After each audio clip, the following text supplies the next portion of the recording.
அண்மை செய்தியை பார்த்துக் கொண்டிருக்கிறோம். பிரதமர் நரேந்திர மோடியை முப்படைகளின் தலைமை தளபதி அனில் சௌஹான் இன்னும் சற்று நேரத்தில் சந்திக்கவிருப்பதாக தகவல் கிடைக்கப்பட்டிருக்கிறது. இது தொடர்பான அண்மை செய்தியை பார்த்துக் கொண்டிருக்கிறோம். பிரதமர் மோடி பாதுகாப்புத்துறை அமைச்சர் ராஜ்நாத் சிங் ஆலோசனை நடத்தி வரும் நிலையில் தலைமை தளபதியும் இதில் பங்கேற்கவிருக்கிறார்.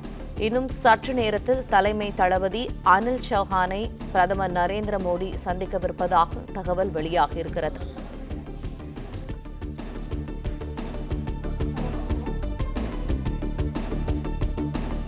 பிரதமர் மோடியுடன் பாதுகாப்புத்துறை அமைச்சர் ராஜ்நாத் சிங் இரண்டாவது நாளாக ஆலோசனை நடத்தி வரும் நிலையில் தலைமை தளபதியும் இதில் பங்கேற்கவிருக்கிறார். இன்னும் சற்று நேரத்தில் தலைமை தளபதியை பிரதமர் நரேந்திர மோடி சந்திக்கவிருக்கிறார். இது தொடர்பான கூடுதல் தகவல்களை எமது செய்தியாளர் ராஜகுமரன் வழங்க கேட்கும். ராஜகுமரன், வணக்கம்.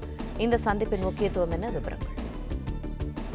பஹல்காம் தாக்குதலுக்கு பிறகு பாகிஸ்தானுக்கு பாடம் போட்டுவதற்கான அனைத்து நடவடிக்கையிலும் இந்திய தரப்பில் மேற்கொண்டு வருகின்றார்கள். அந்த அடிப்படையில் பிரதமர் நரேந்திர மோடி இன்று காலை முதலே டெல்லியில் சில அதிமுக்கிய சந்திப்புகளை அடுத்தடுத்து மேற்கொண்டு வருகின்றார் என்பதையும் பார்த்துக் கொண்டிருக்கின்றோம். சற்று முன்பாக பிரதமர் நரேந்திர மோடி முப்படைகளின் தளபதிகளை இன்னும் சற்று நேரத்தில் சந்திக்க இருக்கின்றார். இதற்கு முன்பாக பாதுகாப்புத்துறை அமைச்சர் ராஜ்நாத் சிங் அவர்களை பிரதமர் நரேந்திர மோடி சந்தித்து பேசியிருந்தார். முப்படைகளின் சார்பில் செய்யப்பட்டிருக்கக்கூடிய ஏற்பாடுகள் என்ன என்பது தொடர்பாக பிரதமருக்கு அவர்கள் தெரிவித்து வருகின்றார்கள்.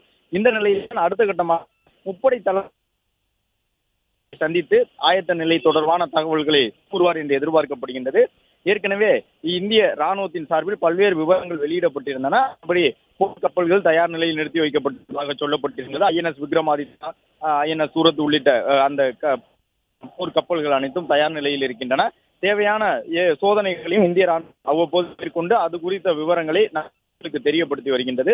மேலும் எல்லையில் அத்துமீறக்கூடிய பாகிஸ்தான் படையினருக்கு உடனுக்குடன், அதாவது துப்பாக்கி சூட்டின் மூலமாக அதிகாலை இரவு வேளைகளில் இந்திய ராணுவ நிலைகள் மீது தாக்குதல் நடத்துவதற்கு முயற்சித்துக் கொள்ளக்கூடிய பாகிஸ்தானியர்களுக்கு உடனுக்குடன் பதிலடி நடவடிக்கைகள் வழங்கப்படுகின்றன.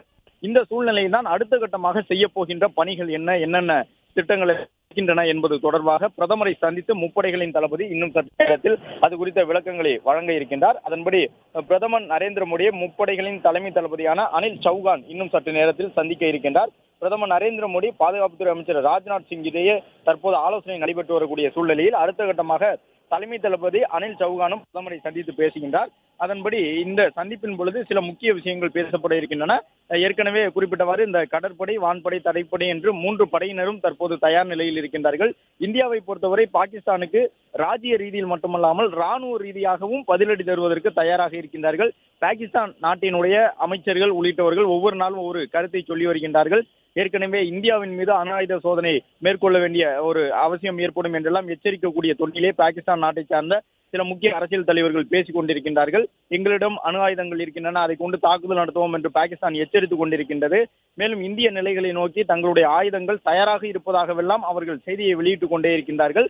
அரசியல் காரணங்களுக்காக பாகிஸ்தான் மக்களிடையே நற்பெயர் பெற வேண்டும் என்ற நோக்கத்திலே இது போன்ற இந்தியாவில் பதற்றத்தை ஏற்படுத்தக்கூடிய கருத்துக்களை அவர்கள் சொல்லி வந்தாலும் கூட நம்முடைய ராணுவமும் அதற்கான தயார் நிலையிலேயே இருக்கின்றார்கள். பாகிஸ்தான் தரப்பிலிருந்து எந்த மாதிரியான தாக்குதல் வந்தாலும் அதை நொடிப்பொழுதில் முடிப்பதற்கு தேவையான நடவடிக்கைகளை இந்திய ராணுவம் மேற்கொண்டிருக்கின்றது. அதிலும் 22ஆம் தேதியே பெஹல்காமிலே 26 அப்பாவி மக்கள் பாகிஸ்தான் பின்னணியுடன் வந்த தீவிரவாதிகளால் சுட்டு படுகொலை செய்யப்பட்டதை தொடர்ந்து இந்த ஒரு 4-5 நாட்களுக்குள் இந்திய ராணுவம் சார்பில் ஏராளமான நடவடிக்கைகள் மேற்கொள்ளப்பட்டிருக்கின்றன. அது குறித்த வெளிப்படையான தகவல்கள் பிரதமர் நரேந்திர மோடி, உள்துறை அமைச்சர் அமித்ஷா உள்ளிட்டவர்களுக்கு ராணுவத்தின் சார்பில் அங்கிருக்கக்கூடிய அந்தந்த தளபதிகள் கூறி வருகின்றார்கள். இந்த நிலையில் தான் இன்று நடைபெறக்கூடிய அடுத்தடுத்த சந்திப்புகள் ஒரு பெரும் எதிர்பார்ப்பை ஏற்படுத்தி இருக்கின்றன.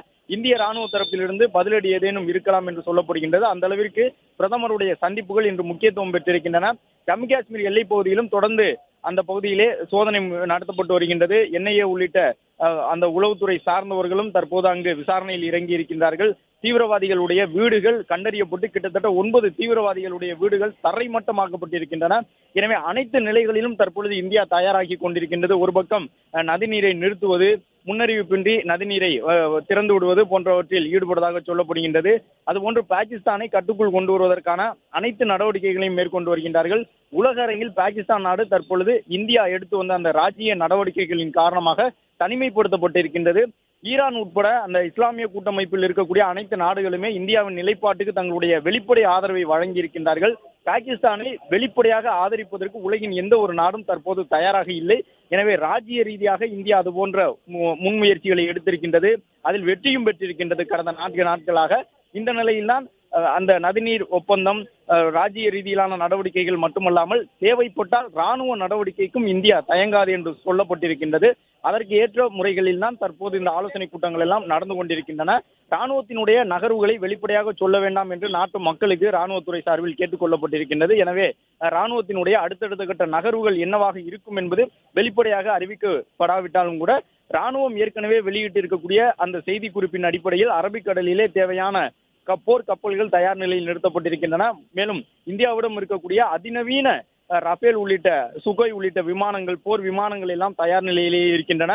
வழக்கமாக சீன எல்லையிலும் பாகிஸ்தான் எல்லையிலும் பிரிந்து இருக்கக்கூடிய அந்த நவீன போர் விமானங்கள் அனைத்துமே தற்பொழுது பாகிஸ்தான் எல்லையை நோக்கி கொண்டு வரப்பட்டிருக்கின்றன என்று சொல்லப்பட்டிருந்தது. அதுபோன்று ராணுவம் வெளியிட்டு இருக்கக்கூடிய அந்த அறிவிப்புகளில் இருந்து பல விஷயங்களை புரிந்து கொள்ள முடிகின்றது.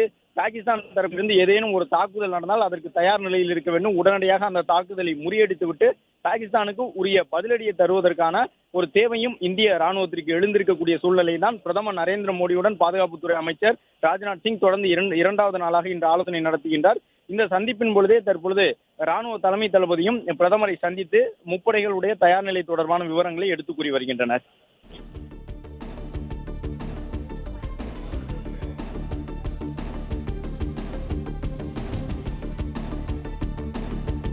நன்றி ராஜகுமரன், விரிவான தகவல்கள்.